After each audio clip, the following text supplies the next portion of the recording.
حضرت سیدنا ابراہیم علیہ السلام 2 کلو کھجوریں 1 مشکیزہ پانی کا دے کر کے اور وہاں بٹھایا آپ نے اپنے بچے کو اور اپنی زوجہ جناب ہاجرہ کو، اور بٹھا کر کے یہ واپس پلٹنے لگے تو حضرت ہاجرہ سلام اللہ علیہ نے آواز دی، کہا ابراہیم کس کے سہارے پہ چھوڑ کے جا رہے ہو؟ جہاں آب زمزم کا کنواں ہے نا، جو لوگ گئے ہیں جنہوں نے صفا مروہ کی صحیح کی ہے، صفا مروہ سے باہر نکلے نا، سرکار کی ولادت کا مقام ہے، اس جگہ پہ آب زمزم کا کنواں تھا، وہاں حضرت سیدنا ہاجرہ کو بٹھایا، کوئی چیز نہیں، کوئی درخت نہیں، کوئی کھیت نہیں، کوئی پانی نہیں، کوئی کنواں نہیں، وہاں بٹھایا اور بٹھا کر کے نکلنے لگے تو جناب ہاجرہ فرمانے لگی ابراہیم کس کے سہارے پہ چھوڑ کے جا رہے ہو؟ کہنے لگے اللہ کے سہارے پہ۔ تو پاک باز بی بی نے ایک لفظ پوچھا، کہا ابراہیم یہ میرے رب کا حکم ہے؟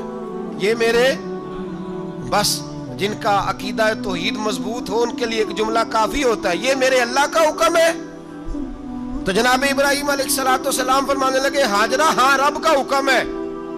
جب یہ لفظ کہے تو چاہیے تھا نا حضرت ابراہیم تسلی دیتے، تو بی بی صاحبہ تسلی دینے لگی، عرض کرنے لگی ابراہیم اگر اللہ کا حکم ہے تو پھر آپ ہماری فکر نہ کرنا، اگر یہ رب کا حکم ہے تو پھر ہماری فکر نہ کرنا، جس رب نے ہمیں یہاں تک پہنچایا ہے وہ ہمیں کبھی بھی ضائع نہیں فرمائے گا، پھر فکر نہ کرنا۔ حضرت ابراہیم آ گئے، بات آپ نے سنی ہوئی ہے، اشارہ کرنا مقصود ہے۔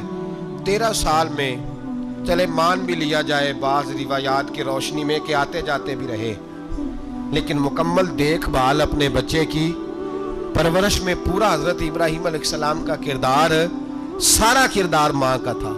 میں جب خواتین کے بارے میں کوئی بات کرتا ہوں تو میں آپ کو اکثر کہتا ہوں کہ یہ صرف بیوی کے لیے حکم نہیں ہوتا، یہ ٹریننگ بیٹی کو دینی ہے اور بہن کو دینی ہے، یہ تربیت کریں اپنے گھر میں۔ میں تجربے کی روشنی میں یہ بات عرض کیا کرتا ہوں کہ بھائی بچے باپ کے فرما بردار اس وقت ہوتے ہیں جب اماں انہیں باپ کا فرما بردار کرتی ہے، اور بچے باپ کے نافرمان بھی تب ہوتے ہیں جب اماں انہیں باپ کا۔ میں نے اپنے کانوں سے سنا ایک دفعہ ایک بچہ اپنے باپ سے کہہ رہا ہے آپ نے تو ساری زندگی باہر گزار دی، پیسے کمانا کون سا مشکل کام ہے، دکھ سکھ تو سارے اماں نے برداشت کیے، سکولوں میں وہ جاتی تھی، فلانا کام وہ کرتی تھی، فلانا کام۔ اب یہ سوچ اس کی ذاتی تو نہیں، یہ اس کو دی گئی ہے، اور اگر اس کو یہ سوچ دے دی جائے کہ اماں کہے کہ میں تو اپنوں میں رہی ساری زندگی، میں نے تو اپنوں میں وقت گزارا، اور تیرا باپ تو کئی دفعہ جنازے بھی نہیں پڑھ سکا، اس نے تو ماں باپ ایسے دفن کر دیے، وہ اگر یہ سوچ فراہم کرے تو پھر بچہ باپ کا فرما بردار ہوتا ہے۔ اور یہ والی روایتیں ہم بیوی کو سناتے ہیں، حالانکہ کس کو سنانی چاہیے؟ بولیے، بہن اور بیٹی کو، بہن اور بیٹی کو سنائیں یہ باتیں، ان کو سمجھائیں تاکہ آگے جا کے وہ جو گھر ترتیب دیں وہ گھر بڑا عمدہ اور نکھرا ہوا ہو۔ حضرت سیدنا ابراہیم 13 سال کے بعد آئے، چونکہ گھر میں اللہ تبارک و تعالیٰ کی دوستی کا چرچا تھا، اللہ تبارک و تعالیٰ کی محبوبیت کا غلبہ تھا۔ 13 سال کے بعد فلما بالغ معہ سعیا، بیٹا جب اتنا بڑا ہوا کہ سال چلنے لگا تو حضرت ابراہیم نے اپنے بیٹے کو بلا کے کہا بیٹا مجھے خواب آئی ہے، میں تجھے ذبح کر رہا ہوں، تیری کیا رضا ہے؟ تو حضرت اسماعیل کہنے لگے یا ابت افعل ما تؤمر، ابا جی اللہ جیسے حکم دیتا ہے میرے ساتھ ویسے ہی کریں، جیسے اللہ حکم دیتا ہے ویسے ہی، بولیے، ویسے ہی کریں۔ حضرت ہاجرہ کو کہا کہ ایک دوست نے دعوت کی ہے تو وہاں جا رہے ہیں، بی بی مطمئن ہے، تفصیلات کی ضرورت نہیں، ختم بات، اعتبار ہے، مطمئن ہو گئی۔ شیطان پیچھے سے آیا اماں کے پاس، ذرا تھوڑی دیر کے لیے تصور جمائیے، یہاں تو پڑوسن آ کے کوئی بات بتا دیتی ہے خاوند کے بارے میں تو کئی مہینے جھگڑا جاری رہتا ہے، پڑوسن محلے دار۔ شیطان نے آ کے بتایا لفظ کیا ہے؟ کہا حاجرہ تمہیں پتہ ہے کہاں جا رہے ہیں؟ کہا دوست کی دعوت میں۔ تو کہنے لگے دوست کون ہے؟ رب کریم، اور ابراہیم کا خیال ہے کہ اس رب نے مجھے حکم دیا ہے کہ میں ذبح کروں۔ تو حضرت ہاجرہ کہنے لگی کبھی باپ بھی بیٹا ذبح کرتے ہیں؟ تو شیطان کہنے لگا ان کا خیال ہے کہ ان کے رب نے حکم دیا ہے۔ جناب ہاجرہ فرمانے لگی اگر رب نے حکم دیا تو پھر تو مجھے شیطان لگتا ہے، تو مجھے شیطان لگتا ہے۔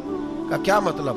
فرمانے لگی اگر رب کریم کا حکم ہے تو میرے پاس ایک اسماعیل ہے، اگر 1000 بھی ہوتے میں سارے اللہ کے راستے میں پیش کر دیتی، دے دیتی، مالک کا ہی تو ہے سارا کچھ، اسی کا ہے۔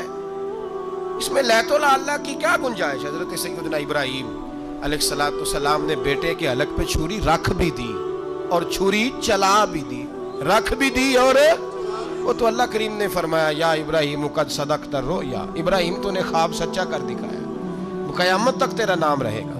حضرت ابراہیم نے وطن بھی دیا، جان بھی دی، بیٹا بھی، اللہ کریم نے دمبے دیے، فرمایا یہ فدیہ ہے۔